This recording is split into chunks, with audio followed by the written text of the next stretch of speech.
If you were to flick through the pages of history and come to the beginning of our history, or the history of our nation, as in the sovereign Muslim nation, you would notice that at that time there were two main world superpowers or empires.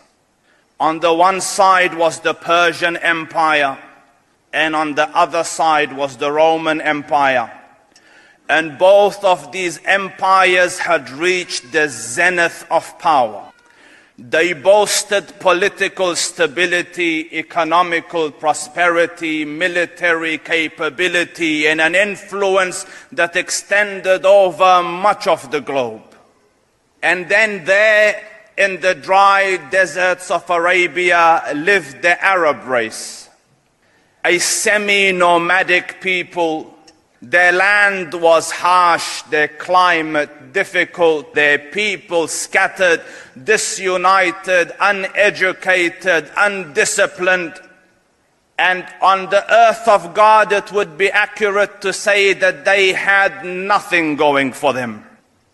So much so that the great conquerors of the past passed them by and didn't even look twice at them.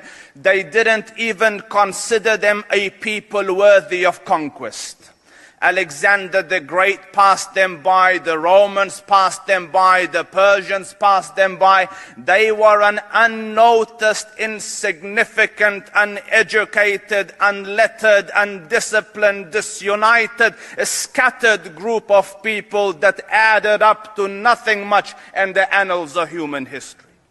They were small, psychologically small. I don't think you will find too many people in the annals of human history where they bury their own daughters alive. Politically, they thought small, they aimed small. One of their greatest men, this is later on, but the reference that I am giving here is in his days before Islam.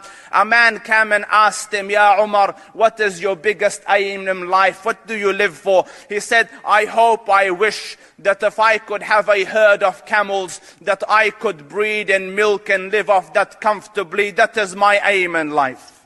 They were a small people, population, the numbers were not as big as the other countries.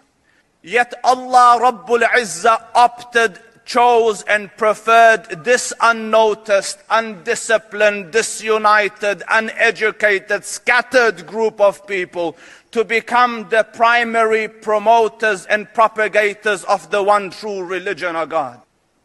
And I study history and I contemplate deeply about it, and for the life of me I am thinking, Ya Rab, the Romans were there, the Persians were there, armies were there, governments were there, governance were there, pomp was there, ceremony was there, and you opt for this unnoticed, disunited, undisciplined, uneducated group of people to become the custodians and the promoters and propagators of the salvation of the human nation.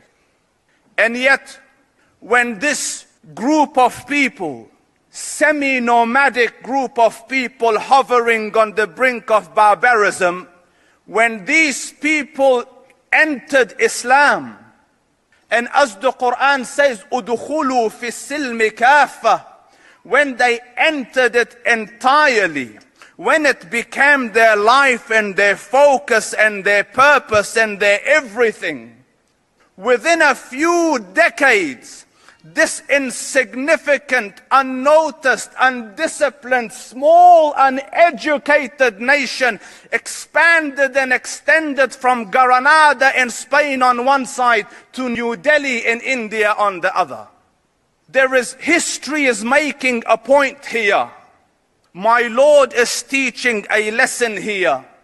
And that point in that lesson is this, that you can be the lowest of low, the most insignificant, unimportant, undisciplined, disunited nation on the face of this earth. But if you were to cling to this rope of Allah, وَاعْتَصِمُوا بِحَبْلِ اللَّهِ جَمِيعًا, you will reach the pinnacles of human achievement.